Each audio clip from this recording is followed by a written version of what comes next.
Assalamualaikum warahmatullahi wabarakatuh. Perkenalkan, nama saya Gilfrans Azul Arsal Soleh, berasal dari SMA Negeri 2 kelas 11-6. Oke, untuk memenuhi tugas P5 saya di sini akan meresum apa yang telah dikatakan oleh narasumber, yaitu dari Dr.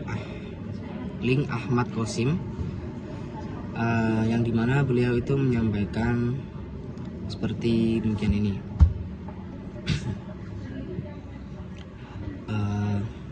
Yang pertama, beliau mengatakan kesehatan bisa dipengaruhi dari faktor genetik, lalu faktor makanan, perilaku, dan lingkungan. Oke, faktor yang pertama yaitu dari faktor genetik, yang dimana mencapai 10% kesehatan bisa dipengaruhi oleh genetik, yang artinya ketika orang tua kita mengidap suatu penyakit seperti penyakit gula, darah tinggi, dan sebagainya, maka ada kemungkinan kita bisa mengidap penyakit itu juga karena orang tua juga mengidap penyakit tersebut. Dan 20% adalah dari faktor makanan. Faktor makanan itu meliputi seperti makanan apa saja yang kita konsumsi sehari-hari. Misal kita sehari-hari mengonsumsi mie, itu tidak sehat sekali, apalagi yang mengandung seperti formalin, boraks, pengawet lainnya, itu sangat tidak disarankan. Lalu 30% dari perilaku. Bagaimana perilaku kita sehari-hari, kebiasaan kita sehari-hari, apakah kita sudah melakukan gaya hidup sehat, dan menghindari kegiatan-kegiatan yang negatif dan bisa merusak tubuh kita, seperti halnya itu merokok, minum minuman keras, dan lain sebagainya. Nah, dan yang terbesar dari faktor lingkungan sebesar 40%, di mana faktor lingkungan ini sangat berpengaruh kepada kesehatan kita. Jika lingkungan tersebut bersih, maka kita hidup akan juga lebih enak, lebih nyaman, dan lebih sehat juga. Dan sebaliknya, apabila lingkungan kita yang tempat itu kumuh, kotor, maka itu akan berdampak bagi kesehatan kita, seperti nanti akan menimbulkan penyakit seperti demam berdarah, diare, dan lain-lain. Nah, maka dari itu semua kegiatan harus menjaga kelestarian lingkungan. Nah, adapun isu prioritas yang dapat mempengaruhi kesehatan, yaitu penurunan kualitas air. Seperti yang kita ketahui,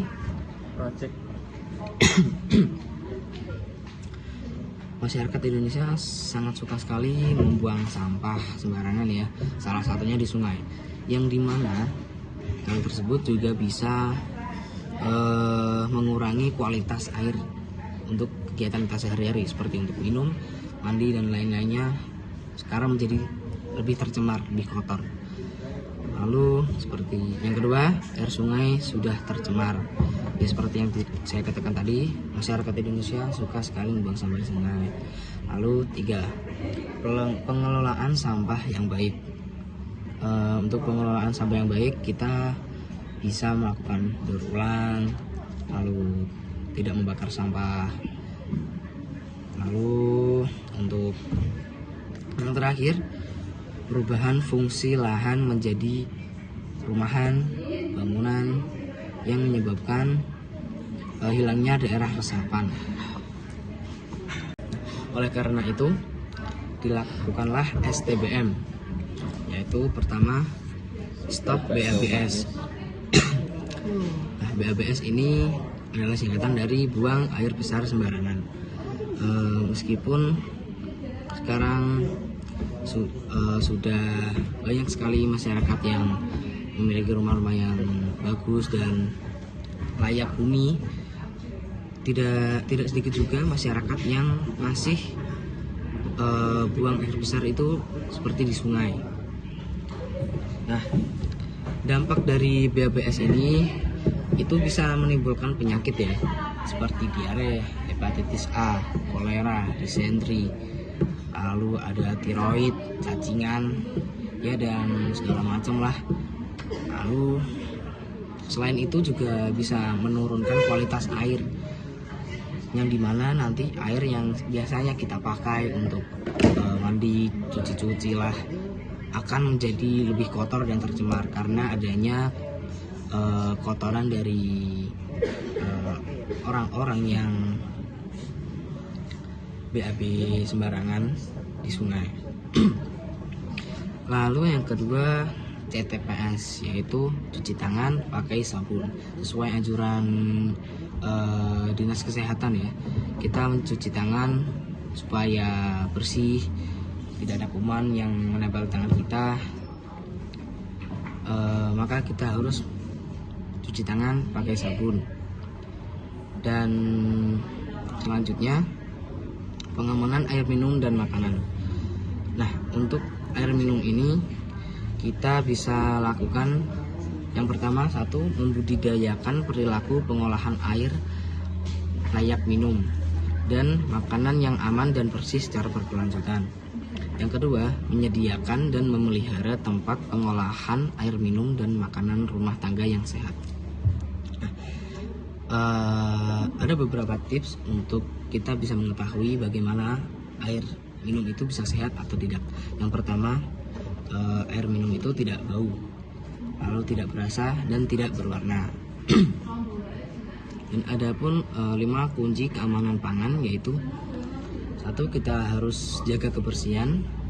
2, kita harus pisahkan makanan yang sudah matang dan mentah, lalu masak dengan sempurna supaya kandungan gizi tidak hancur dan lebih enak kalau kita mau makan itu. Lalu simpan makanan pada suhu yang aman dan gunakan bahan yang aman dan tidak tercampur oleh bahan-bahan kimia seperti borak, formalin dan semacamnya. Oke, lanjut yang keempat, pengelolaan sampah. Seperti yang saya katakan tadi, pengelolaan sampah ini kita bisa lakukan membuang sampah pada tempatnya, tidak membuang sampah di sungai, lalu tidak membakar sampah. Jika sampah-sampah itu seperti daun, sampah-sampah organik, maka kita bisa tanam kembali di tanah supaya menjadi terurai. Dan yang terakhir, pengelolaan limbah seperti limbah-limbah rumah tangga, limbah ketika kita mencuci baju menggunakan deterjen, airnya itu sangat berbahaya sekali ketika kita buang, dan dimana air itu mengalir ke sungai dan bisa menyebabkan kerusakan ekosistem yang ada di sungai. Dan cukup sekian resume dari saya. Apabila ada kesalahan, kurang informasi atau salah informasi, saya mohon maaf. Cukup dari saya. Wassalamualaikum warahmatullahi wabarakatuh.